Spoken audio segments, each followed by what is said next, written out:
লুকানোর কিছু নেই। গরুর দুধটা রাখি, দুধটা জাল দিই ভালো করে, তারপরে চাটা বানাই। চাটা অনেক জায়গার থেকে আসে, অনেক দূর দূরান্ত থেকে লোকজন আসে। চাটার মান তারা ভালো বলে। যাই হোক, 25-30 কেজি করে দুধ আমার প্রতিদিন চলে।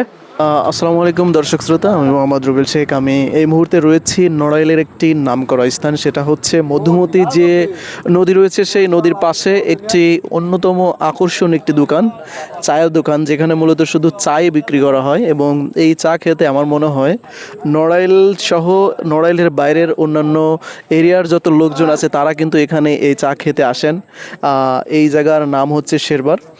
শেরবার ছোট্ট একটি বাজার হলেও এখানের অন্যতম আকর্ষণ সেটি হচ্ছে এই জায়গার যে দুধ চা, এটা কিন্তু খেতে অনেক দূর দূরান্ত থেকে কিন্তু মানুষ আসেন এখানে। আপনাদের কিন্তু চা খেতে কেমন এবং কেমন কিভাবে বানায় সব কিছু দেখানোর চেষ্টা করবো, আমাদের সাথে থাকবেন। ওকে, লুকানোর কিছু নেই। গরুর দুধটা রাখি, দুধটা জাল দিই ভালো করে, তারপরে চাটা বানাই। চাটা অনেক জায়গার থেকে আসে, অনেক দূর দূরান্ত থেকে লোকজন আসে। চাটার মান তারা ভালো বলে। যাই হোক, 25-30 কেজি করে দুধ আমার প্রতিদিন চলে। এটাই আর কি। এটা আপনাদের কাস্টমারের ইয়েই আমার।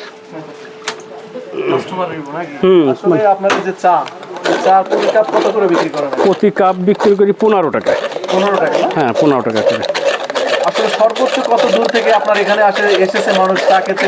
সর্বোচ্চ এখন কি বলবো, কাশিয়ান থানা ওখান থেকেও কিছু কিছু লোক আসে। তারপরে দিক লোহাগড়ার প্রপারতার ওপাশ থেকে কিছু লোক আসে। আর আমার মেন কাস্টমার আছে উত্তর এলাকার লাহুরিয়া টেড়ে, ওই এলাকার থেকেই বেশিরভাগ লোকজন আসে। আপনার এখানে চা কোন সময় পাওয়া যায়, মানে কত? চা সকাল 10টার থেকে দোকান চলে, সারাদিনই পাওয়া যায়। তারপরে তার বিকালবেলা কাস্টমারগুলো বেশি আসে। আপনি কত রাত পর্যন্ত থাকেন? আমি থাকি 12টা সর্বনিম্ন, তারপরে 1টা-1:30টাও বেজে যায়। কোনোদিন 1:30টাও বেজে যায়? হ্যাঁ, কোনোদিন সর্বনিম্ন রাত 12টা।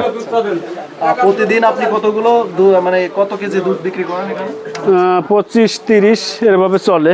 আর ঈদের সময় পারা 1.5 মণ 2 মণ বেচেছি। এই দুধগুলো আপনি পান কোথা থেকে আনছেন? দুধগুলো একটা কাস্টমার আছে, আমার যোগান আছে, সে দিয়ে যায় প্রতিদিন। একজনই দিয়ে দেন? হ্যাঁ, একজনই দিয়ে যায়।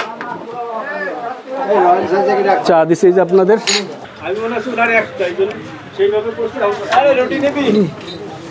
সত্যি কথা বলতে শেরবারের যে চা, আঙ্কেলের চা তৈরি করা কিন্তু খুবই চমৎকার। এবং অন্যান্য জায়গাও কিন্তু চা খেয়েছি, বাট এই জায়গার যে চাটা, এটা খাওয়ার জন্য প্রতিবারই এখানে আসি। তো প্রতিবারে নাই, এবারও আসলাম। আজ সন্ধ্যা নাগাদ এসেছি, মাগরিবের পরপর। তো এখানে চা কিন্তু সত্যিই বেস্ট।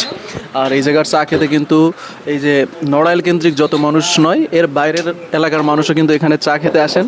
কিছুক্ষণ আগে কিন্তু যিনি চা তৈরি করেন তিনি কিন্তু আমাদের জানালেন, ঠিক আছে। তবে এটা